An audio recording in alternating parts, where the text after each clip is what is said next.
नमस्कार मित्रों, मैं Arvind Yadav APS classes school बार सुल्तानपुर से आपके सामने बड़ी अच्छी टॉपिक वंशागति का आणविक आधार चैप्टर से जो क्लास 12th बायोलॉजी में। तो आज की जो टॉपिक होगी, जैसे कि हमने पिछली वीडियो में आपको बताया कि डीएनए या प्रोटीन दोनों में से आनुवंशिक पदार्थ कौन।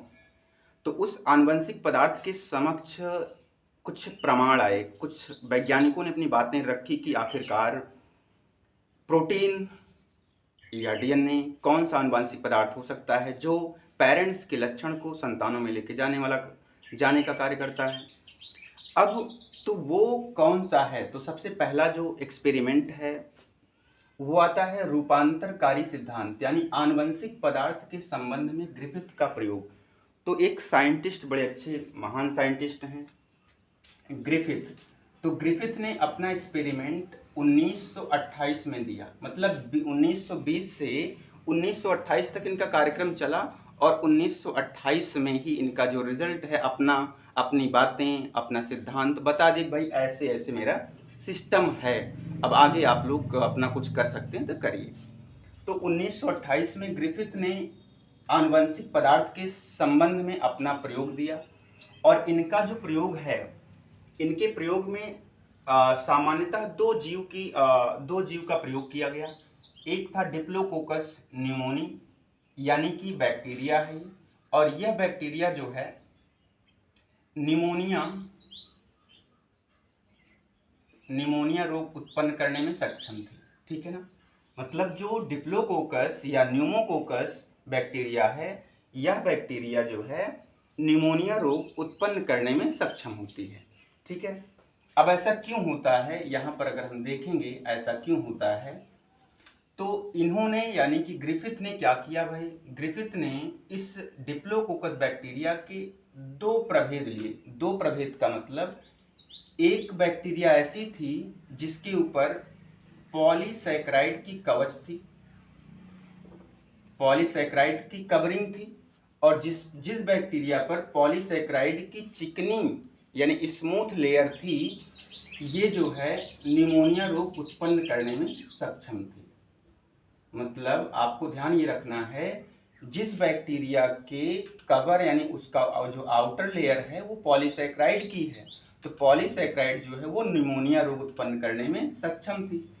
और दूसरा जो प्रभेद लिया था, तो जिसमें क्या थी कि पॉलीसैकेराइड जो थी वो एब्सेंट थी, यानी पॉलीसैकेराइड नहीं थी इसके पास, तो इसका मतलब ये निमोनिया रोग भी नहीं उत्पन्न करेगा। तो जिसके ऊपर पॉलीसैकेराइड की कवच थी उसको इन्होंने यस थर्ड नाम दिया। यस थर्ड यानी उग्र प्रभेद, इसको उग्र प्रभेद नाम दिया। मतलब उग्र प्रभेद का मतलब यस थर्ड बैक्टीरिया जो है वो निमोनिया रोग उत्पन्न करने में सक्षम है।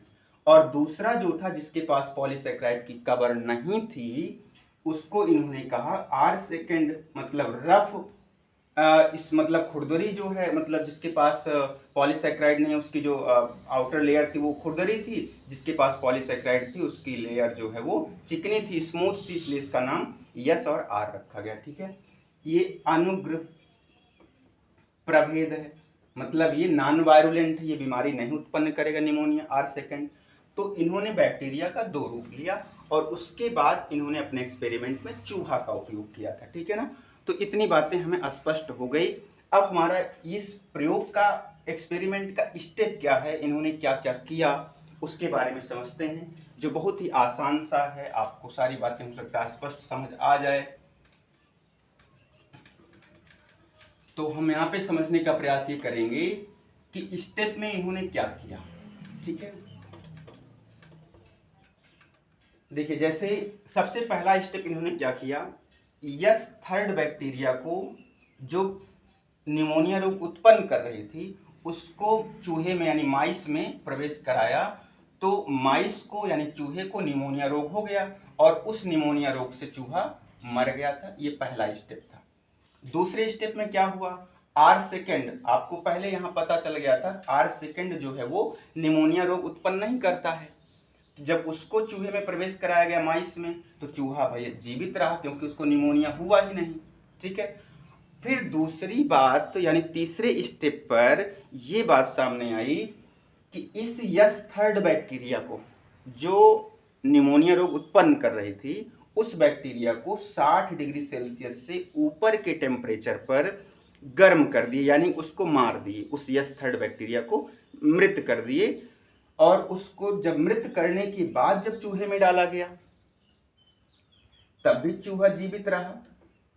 ठीक है, तब भी चूहा जीवित रहा।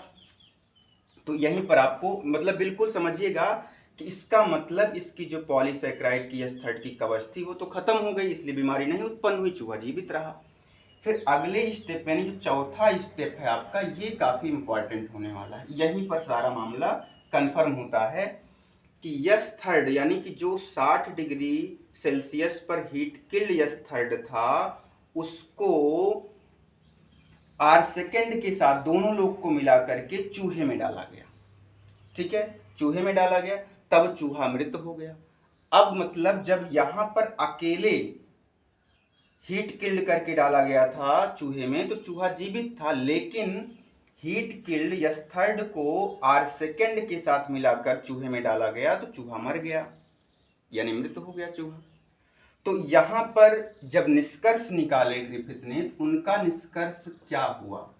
उनका निष्कर्ष ये निकला कि यस थर्ड का मतलब हीट किल्ड यस थर्ड का कुछ भाग यानी कोई तो ऐसा भाग था जो आर सेकेंड में स्थानांतरित हुआ और आर सेकेंड यस थर्ड में कन्वर्ट हो गया, और इस वजह से चूहे को निमोनिया रोग हो गया और वो चूहा मर गया।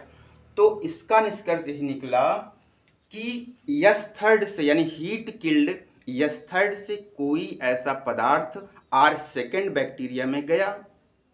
अब वो पदार्थ क्या था ग्रिफिथ नहीं बता पाए इसको, लेकिन उन्होंने ये कह दिया कि जो पदार्थ गया वही आनुवांशिक पदार्थ होगा, जो पदार्थ स्थानांतरित हुआ है यस थर्ड से आर सेकेंड में वही आनुवांशिक पदार्थ होगा। बट इन्होंने इस बात को क्लियरली स्पष्ट नहीं बताया कि वो डीएनए है, प्रोटीन है, आरएनए है, क्या है, इस बात को नहीं बता पाए। तो इनका एक्सपेरिमेंट यहीं पर रुक गया। इसके बाद यानी इनके बाद 1944 में इन्हीं के एक्सपेरिमेंट को आगे बढ़ाया गया। कुछ दूसरे साइंटिस्ट आए, एवरी, मैकार्टी, मैक्लियार्ड, इन्होंने पात्र एक्सपेरिमेंट किया, यानी कि इन्होंने कोई स्पेशल चूहा ऐसे जीवों पर नहीं, बर्तन में अपना एक्सपेरिमेंट किया और इन्होंने सिद्ध किया कि आखिरकार डीएनए ही वो आनुवांशिक पदार्थ है। लेकिन यहाँ पर नहीं सिद्ध हुआ है, यहाँ पर तो भैया बस कोई तो ऐसा पदार्थ है जो आर सेकेंड में गया और वो क्या था पता नहीं था। तो ये ग्रिफिथ का एक्सपेरिमेंट है। आई होप आपको ये बातें बिल्कुल समझ आई होगी, तो अपने दोस्तों में ज़रूर शेयर कर देंगे।